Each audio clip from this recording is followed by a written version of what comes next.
માનકોવાના લક્ષ્મીનારાયણ સમાજવાડીમાં આશીર્વાદ ફાઉન્ડેશન અને ઉમિયા ફાઉન્ડેશનના સંયુક્ત ઉપક્રમે 2 દિવસીય બ્રેસ્ટ કેન્સર સ્ક્રીનિંગ કેમ્પનું આયોજન કરવામાં આવ્યું હતું। 117 બહેનોને લાભ લીધો હતો અને વિનામૂલ્યે સ્ક્રીનિંગ કરી આપવામાં આવ્યું હતું। યોગ્ય સમયે નિદાન કરાય તો સ્તન કેન્સરથી જરૂર બચી શકાય એમ છે। માનકોવા લક્ષ્મીનારાયણ સમાજવાડીમાં આશીર્વાદ ફાઉન્ડેશન અને ઉમિયા ફાઉન્ડેશન દ્વારા 2 દિવસ બ્રેસ્ટ કેન્સર સ્ક્રીનિંગ કેમ્પનું આયોજન કરવામાં આવ્યું હતું। તારીખ 29/8 અને તારીખ 30/8 એમ 2 દિવસ માટે કેમ્પ યોજાયો હતો।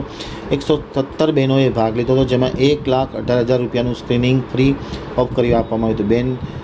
1,000 રૂપિયા આ સ્ક્રીનિંગનો ખર્ચ હતો। આશીર્વાદ ફાઉન્ડેશન દ્વારા બેસ્ટ સ્ક્રીનિંગ દ્વારા આ કાર્ય કરવામાં આવ્યું હતું। ઉમિયા ફાઉન્ડેશનના પ્રમુખ મંજુલાબેન તથા તમામ સમિતિના બહેનો અને રસીલાબેને આ જવાબદારી ઉપાડી લીધી હતી।